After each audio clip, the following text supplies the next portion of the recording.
Көріп алайық, Айдананың қолындағы белгі қандай екен? Қызыл. Қыздың көзі қызылда. Айнұр. Я Балауса ханым, мына жерде енді бүкіл қатысушылар почти айтып жатқандары болды, қоя салыңдар, Тәуіржан келмейді, қыздары көп деген сияқты. Бірақ енді қоғамдық орында жүргендіктен, медиа персона болғандықтан, енді ол нормально деп ойлаймын. Басқа адамдармен араласу, сөйлесу, ол жерде міндетті түрде махаббат немесе бір қырындады деген ойлар жоқ, ол жерде бір ақиқат ақпарат жоқ деген сияқты. Және де мына жерде Тәуіржан да бір Заринаның кемшілігін айтып жатқан жоқ, және Зарина да бір Тәуіржанның кемшілігі іздеп отырған жоқ ақиқатында.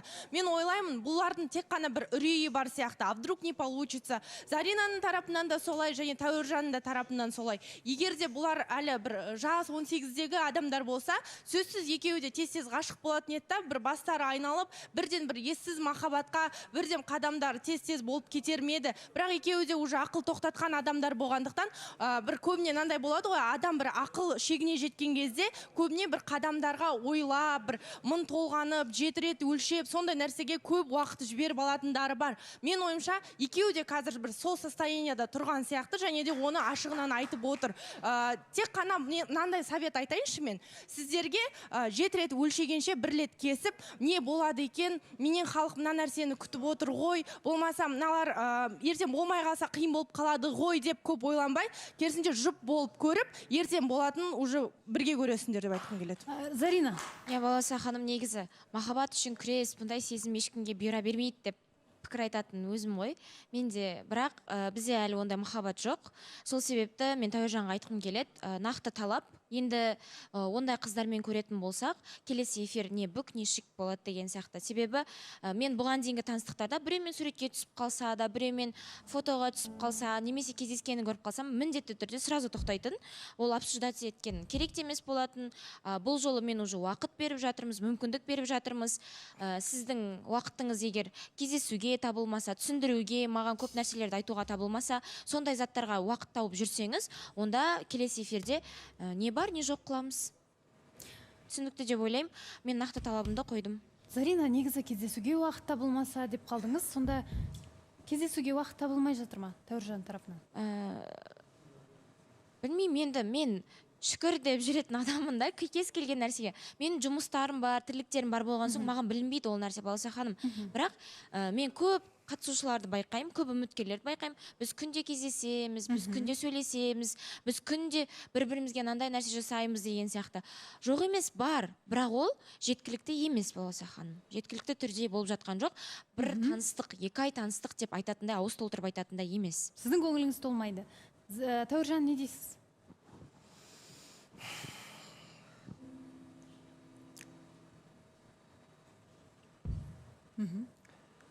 Айналаңыздағы қыздарға тыйым салынып жатыр.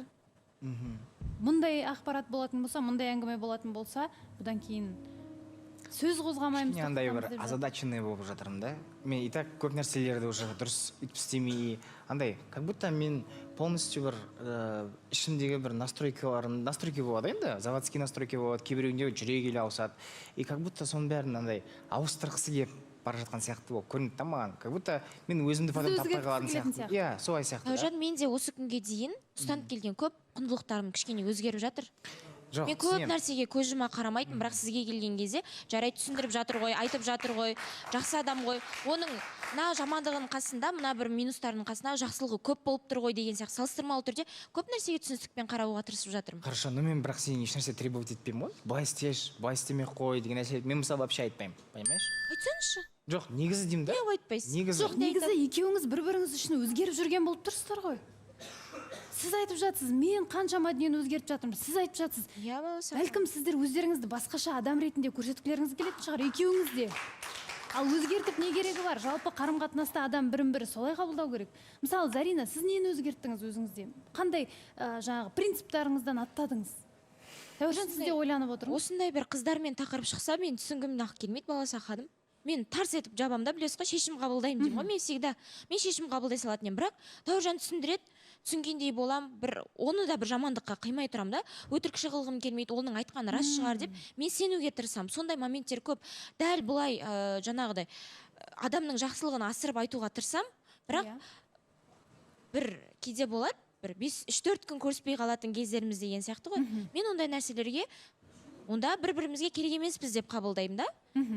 Бірақ сонда да келіп түсіндіріп айтады, осындай болады, менде мынандай болып жатыр деген кезде мен тағы да түсінген Зарина болам. Ал бірақ мен бұрын ондай түсіне бермейтін, көне бірден шорт кесетін дейсіз, иә? Бірақ Зарина, менің ойымша ол бір жылылық сияқты онда. Себебі сіз түсіністікпен қарауға тырысасыз барынша. Бірден шорт кеспейсіз. Себебі енді жоғалтып алам деп қорқасыз деп айта алмаймын. Бірақ дегенмен де бәлкім бұл менің бағым деген сияқты ой тұратын сияқты да, басқа қатысушылар, басқа үміткерлерге қарағанда сіз бөлек қоясыз бұл қарым-қатынасты. Тәуіржан, мысалы, сіз нені өзгертіп жүрсіз Зарина үшін? Мен негізі по идее вообще қыдыру дегенді вообще қойып тастаған тұғым. Например, и мен единственный, вот таныстық тоқталған, мен өмірімде бір 2 рет караоке барған шығармын, мысалы. И оның өзі типа қатты обсуждаемый болып жатыр, как будто мен бір лично отырған сияқты. Мен өмір бақи творческий адам болып келгенмін, менің аналарым да творческий адам, и бізге өлең айту деген нормально. Мен клубта жүрген жоқпын, біреудің аяғын ұстап, или там біреудің құйрығынан ұрып деген сияқты. Енді неше түрлі видеолар көріп жатырмын ғой.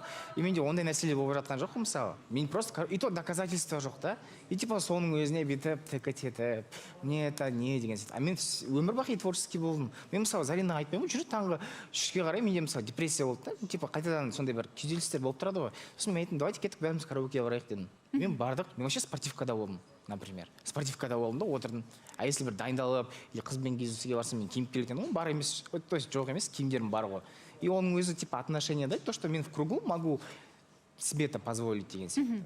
И то мен ол жерде деп бүкіл адамдар көрсін деп емес, наоборот, ешкім көрмесін деп ойладым, чтобы кейін біреу түсіріп алса, сен вроде бы Заринамен сөйлесіп жүрсің ғой, таныстықта болып жүрсің ғой деп оған осы нәрсе жетпей қойсын деген сияқты. А если даже мен сол жерден сторис салатын болсам, сосын қайтадан обсуждаться етіледі. Там басқа қыз жүрді, мынау қыз кім, сосын мен каждый күн объяснять етіп отпаймын. Мен мысалы 9 сыныптың өзін 7 мектепте оқығанмын. Типа менің одноклассниктерім өзі көп. И типа қалай айтсам екен, таныс адамдарым өте көп та. И біз отыра бере аламыз, это нормально. А если мен қызбен отырғым келсе, мен обычно наедине отыратын едім. Наедине. А Заринамен басына наедине отырмайтын едік, потому что я не знал себя, как вести. Типа, мне было неудобно, былайша айтқанда. Типа, некомфортно. Типа, мен, типа, может, кейбір әзілдерім жақпай қалады, или там еще что-то деген заморочкаларым болып жүрді. Поэтому енді қазір караоке бар қалам, оның өзі былай обсуждаться етіледі. Типа, любой нәрсе онда жоқ, типа, маған запрещаться етіледі. Мысалы, да? И мен сол кезде уже түсінбеймін, типа, мен ішкі қайтадан жаннем, типа, давай деп жатыр да, и мен қайтадан сознанием стой, типа, деген сияқты, короче. Негізі мен ойлаймын, өз адамыңыз үшін бір адам жалпы ішкі қалпын өзгертпеу керек. Оның натурасы деп айтамыз ғой, жан дүниесі қалай бар, солай болу керек. Бір-бірлеріңізді солай ашылып, солай қабылдау керек сияқты. Бәлкім бір араларыңызда өздеріңізді жақсы жағынан ғана көрсетуге тырысып жатқан сияқтысыздар, менің ойымша.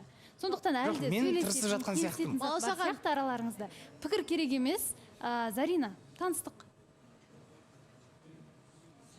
Баласа ханым, негізі шегіне, шыдамның да шегі бар ғой. Шегіне жақындап қалған сияқтымыз. Келесі Тәуіржанның қадамдары да қандай болады, мен уж прекрасно біліп отырмын. Прекрасно демей қойым, бірақ сезіп отырмын. Алдамайды деп ойлаймын, сол ойлап тұрған нәрселерім. Зарина, жақсылыққа сеніңіз. Жақсылықты күтіңіз.